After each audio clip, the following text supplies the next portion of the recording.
Hello viewers, आज हम आपके लिए लेकर के आए हैं कंपोनेंट ऑफ इन्वायरमेंट क्लास 7 का। इसमें हम लोग देखेंगे कि इन्वायरमेंट क्या होता है और इसके टाइप्स कितने हैं, कितने कैटेगरी में इसको कैटेगराइज किया गया है। फिजिकल इन्वायरमेंट क्या होता है, बायोलॉजिकल इन्वायरमेंट, नेचुरल इन्वायरमेंट, और हमारे परिवेश में जो चारों ओर जितने भी वस्तुएं हैं वो कैसे एसोसिएटेड है इन्वायरमेंट के साथ, कौन कौन सा चीज़ इन्वायरमेंट को बनाता है। तो कंपोनेंट ऑफ इन्वायरमेंट में हम ये इन चीज़ों को देखेंगे। उसके अलावा चार जो स्फीयर्स होता है इन्वायरमेंट का, लिथोस्फीयर, एटमॉस्फेयर, हाइड्रोस्फीयर, बायोस्फीयर, इसकी भी चर्चा करेंगे। और इसके अलावा हम देखेंगे कि कैसे असंतुलन पैदा हो गया है और पृथ्वी पर जो डाइवर्सिटीज़ है लास्ट में, इनका भी चर्चा करेंगे। इसके अलावा हम संक्षेप में यह जानेंगे कि भारत सरकार ने पर्यावरण की सुरक्षा के लिए for the protection of environment और इकोलॉजी सिस्टम कैसे एक एक्ट पारित किया है, वाइल्ड लाइफ प्रोटेक्शन एक्ट 1972 में, जो इन्वायरमेंट के प्रोटेक्शन के लिए है, वाइल्ड लाइफ के प्रोटेक्शन के लिए है, और जो बायोडाइवर्सिटी है उसके कंजर्वेशन के लिए है। तो इस पर चर्चा करेंगे। आइए सबसे पहले हम जानते हैं कि व्हाट इज इन्वायरमेंट। तो इन्वायरमेंट को जो डिफाइन किया गया है, ऑल दैट सराउंड्स अस, हमारे चारों ओर हमारे परिवेश में जो भी वस्तुएं हैं उसको हम इन्वायरमेंट कह सकते हैं।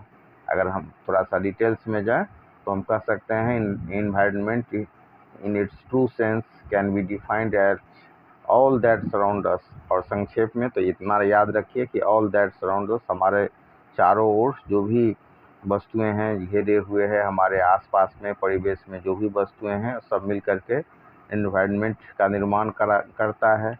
और ये हमारा हमको प्रोवाइड करता है, बेसिक लाइफ सपोर्ट सिस्टम भी प्रोवाइड करता है। एयर जिसमें हम सांस लेते हैं, और वाटर जो कि हम पीते हैं, पानी जल ही जीवन हम कहते हैं। तो कहाँ से मिलता है? पर्यावरण से ही मिलता है। और वो भोजन जिससे हमको न्यूट्रिशन प्राप्त होता है, पर्यावरण से प्राप्त होता है। और लैंड जिस पर हम रहते हैं तो ये पर्यावरण से ही प्राप्त होता है। इस तरह से हम कह सकते हैं कि एनवायरनमेंट हमारा बेसिक लाइफ सपोर्ट सिस्टम है। और जो एयर, वाटर, फूड, लैंड, ये सब प्रोवाइड करता है, एनवायरनमेंट ही करता है। और इसमें प्लांट, एनिमल और large variety of man made things है, मनुष्य के द्वारा निर्मित चीज़ें हैं जो आदमी के को रहने के लिए या जितने भी जीव हैं उन सब के रहने के लिए आवश्यक है। तो ये सब इन्वायरमेंट का ही एक अंग है। और इन्वायरमेंट को हम मुख्य रूप से समझ सकते हैं कि दो तरह का इन्वायरमेंट होता है, एक होता है नेचुरल और दूसरा होता है मैन मेड। तो नेचुरल इन्वायरमेंट को है दो भाग में कैटेगराइज किया गया है, एक होता है फिजिकल इन्वायरमेंट और दूसरा होता है बायोलॉजिकल इन्वायरमेंट। तो फिजिकल इन्वायरमेंट में जितना भी हमारा नॉन लिविंग थिंग्स है, जैसे कि मतलब लैंड हो गया, वाटर हो गया, एयर हो गया, तो ये सब जो निर्जीव वस्तुएं हैं ये शामिल की गई हैं। और बायोलॉजिकल इन्वायरमेंट में जितनी भी जीवित वस्तुएं हैं, जितना फ्लोरा और फौना है, जो प्लांट है, एनिमल है, उन सबको शामिल किया गया है। और अगर हम मनुष्य की बात करें तो मनुष्य क्या है, एक बहुत इम्पोर्टेंट कंपोनेंट है बायोलॉजिकल इन्वायरमेंट का, जो कि सेटिस्फाई करता है जितना रिक्वायरमेंट है हमारा जो मतलब पार्ट्स ऑफ द इन्वायरमेंट को। तो हम कह सकते हैं कि man is the most important component of the biological environment who satisfies all the required need from the both parts of the environment। अब इसके बाद हम चर्चा करेंगे natural and man made things और एलिमेंट्स। तो अगर हम फिजिकल और बायोलॉजिकल इन्वायरमेंट पर ध्यान दें तो समझें कि फिजिकल में क्या आता है, तो नॉन लिविंग थिंग्स आता है, निर्जीव वस्तुएं आती हैं। और अगर हम बायोलॉजिकल इन्वायरमेंट की बात करें तो जो भी हमारा प्लांट और एनिमल है, जितना भी जीवित वस्तुएं हैं, all living things including all kinds of flora and fauna. तो प्लांट, इसको आसान भाषा में हम कह सकते हैं प्लांट्स और एनिमल, तो ये आता है बायोलॉजिकल इन्वायरमेंट में। और आदमी जो है सो बहुत इम्पोर्टेंट कंपोनेंट है बायोलॉजिकल इन्वायरमेंट का। और दो कंपोनेंट की अगर हम बात करें नेचुरल इन्वायरमेंट का, जो कि लार्जली इंटरडिपेंडेंट होता है, तो ये जो दो कंपोनेंट हो गया, बायोटिक और एबायोटिक, जिसको हम फिजिकल और बायोलॉजिकल इन्वायरमेंट कहते हैं, तो ये एक दूसरे पर निर्भर करते हैं। जैसे अब कोई प्लांट की बात करें हम, तो प्लांट कहाँ जन्म लेता है? मिट्टी पर। उसको आगे बढ़ने के लिए, उसको पोषण के लिए, उसको भोजन बनाने के लिए सनलाइट चाहिए, खड़ा रहने के लिए ज़मीन चाहिए, ज़मीन से ही वो खनिज लवण प्राप्त करेगा। फिर उसको भोजन बनाने के लिए, फोटोसिंथेसिस के लिए कार्बन डाइऑक्साइड चाहिए, तो कहाँ से मिलेगा? तो वातावरण से मिलेगा, वायु से मिलेगा। तो ये सब कहाँ, इस तरह से हम देखते हैं कि बायोटिक और एबायोटिक एक दूसरे पर इंटरडिपेंडेंट हैं, आपस में क्रिया करते हैं, आपस में इंटरेक्शन करते हैं। और अगर हम एक को का छेड़छाड़ कर रहे हैं तो दूसरा भी हमारा दूषित हो जाएगा, दूसरा भी हमारा खराब हो जाएगा। अब हम देख सकते हैं कि चेंज जो होता है फिजिकल इन्वायरमेंट में, वो कैसे होता है? तो कुछ सडन होता है और कुछ ग्रेजुअल होता है। तो हम सबका समझ सकते हैं कि फिजिकल इन्वायरमेंट में जो चेंजेज होता है वो दो प्रकार का, 2 types of change is found is in the physical environment. One is the sudden and another is the gradual. तो सडन के उदाहरण में हो जाएगा भूकंप सब, जिसको हम अर्थक्वेक कहते हैं अंग्रेजी में, या मतलब वोल्केनिक इरुप्शन हो गया, ज्वालामुखी सब का फटना, तो ये सब आता है सडन चेंज में।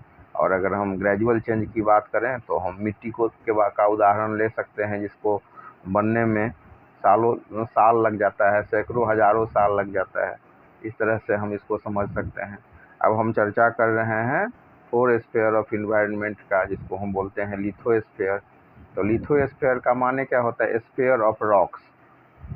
आइए हम थोड़ा सा डिटेल्स में इसको समझते हैं। तो 4 तरह का हमारा जो मतलब, इसको हम ब्रॉडली मुख्य रूप से हम विभाजित कर सकते हैं। The natural environment can be broadly divided into 4 spheres. तो नेचुरल जो इन्वायरमेंट है उसको हम मुख्य रूप से 4 भाग में विभाजित कर सकते हैं। कौन कौन? तो एक हो गया हमारा लिथोस्फीयर, दूसरा हो गया एटमॉस्फेयर, तीसरा हो गया हाइड्रोस्फीयर और चौथा हो गया बायोस्फीयर। और इसके बाद हम समझते हैं कि each of these is unique in its own way and support other in sustaining life forms on our planet called mother earth. तो पृथ्वी माता हम जिसको कहते हैं, तो ये सारे जो हैं एक दूसरे को सपोर्ट करते हैं और तब यहाँ पर जीवन संभव है। अगर एक में भी हम छेड़छाड़ करें तो दूसरा प्रभावित हो जाएगा और जीवन भी प्रभावित हो जाएगा। तो हम इसके जो स्फीयर है, चारों स्फीयर है, इसके महत्व को समझते हैं। Let us know and understand the importance of each sphere of the natural environment.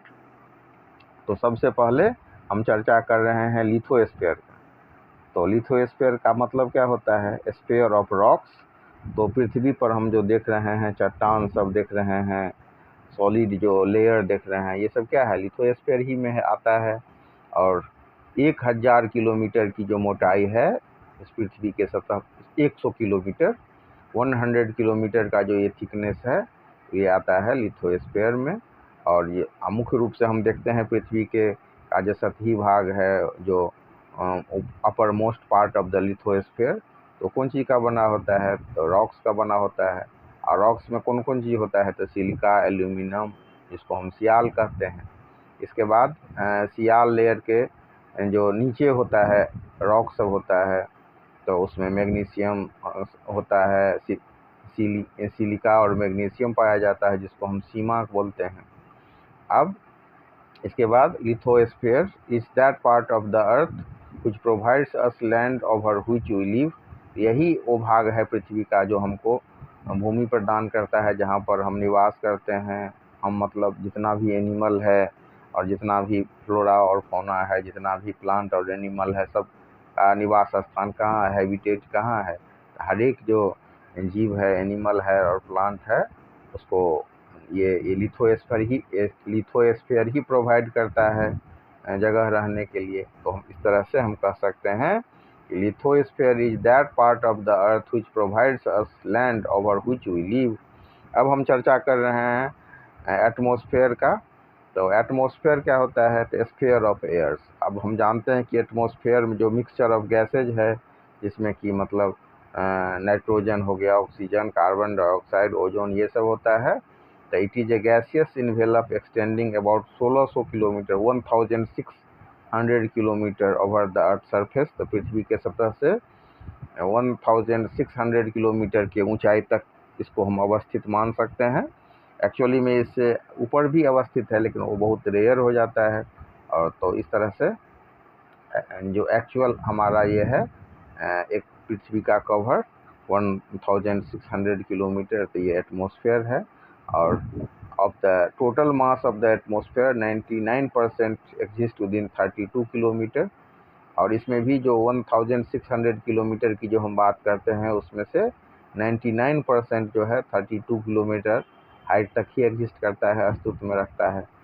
और अगर हम बात करें कि 4 मेजर एलिमेंट ऑफ इन्वायरमेंट का, atmosphere is the most dynamic in nature where changes occur not only from one season to another but also within a short period of time say few hours. तो हम देखते हैं ना कि घंटों में समय बदल जाता है, कभी तूफान, कभी बारिश, कभी गर्मी, ये सब चेंजेस कहाँ होता है? तो एटमॉस्फेयर में ही होता है।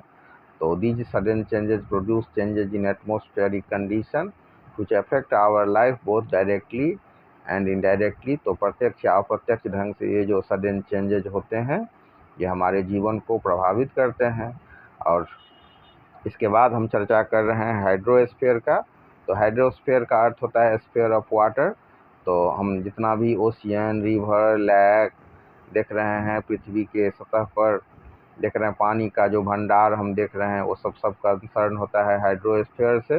तो the planet earth is often called water planet.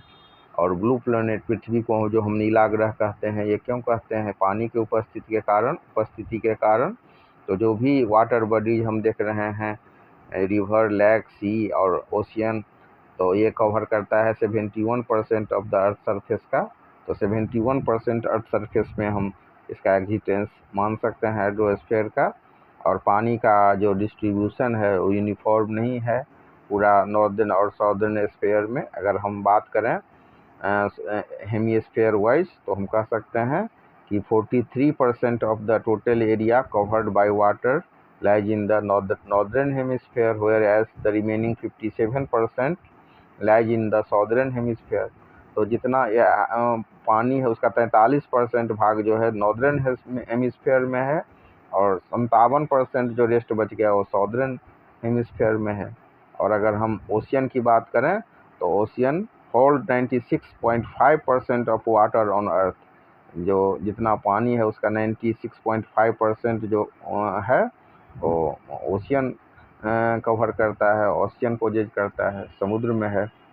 और जो बाकी पानी है वो आइस के फॉर्म में, वाटर वेपर के फॉर्म में, या भूमिगत जल जिसको हम अंडरग्राउंड वाटर कहते हैं, या रिवर या लेक्स है, उसमें पाया जाता है।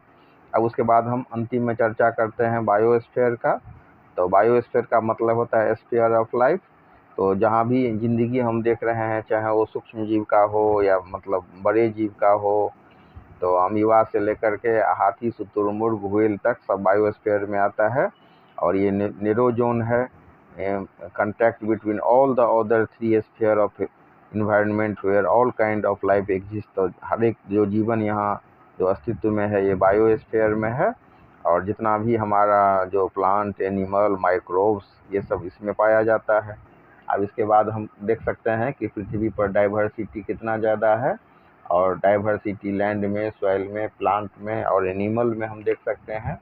और ये जो प्रोसेस ऑफ डाइवर्सिफिकेशन है, वो उसके कारण क्या होता है, this process of diversification has occurred largely over long period of time resulting in the emergence of new species of plant and animal।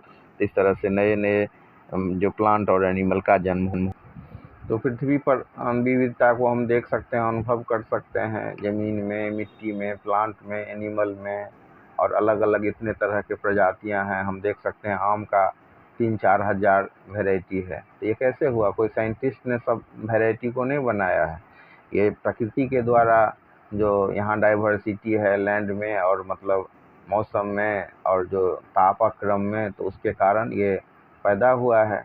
और इस तरह से जो विशाल जो प्रजाति है प्लांट और एनिमल का, उसका अस्तित्व में आया। तो ये जो चेंजेज है, डाइवर्सिटी है, उसके कारण हम बायोडाइवर्सिटी पृथ्वी पर देख सकते हैं। और भारत सरकार भी या कोई भी लोक कल्याणकारी जो देश होता है वो अपने यहाँ के पर्यावरण को सुरक्षित रखना चाहता है, इन्वायरमेंट को प्रोटेक्ट करना चाहता है, वाइल्ड लाइफ को प्रोटेक्ट रखना चाहता है। इसी को ध्यान में रखते हुए government of India has passed the wild life protection act in 1972 to protect and conserve the biodiversity. और इसके कारण आप शिकार नहीं कर सकते हैं, शिकार प्रतिबंधित है, और इसको नुकसान कहाँ पहुँचाना जो है सो पनिशेबल है। इस तरह से इसके सुरक्षा के लिए काम किया गया है। तो वीडियो देखने के लिए बहुत बहुत धन्यवाद।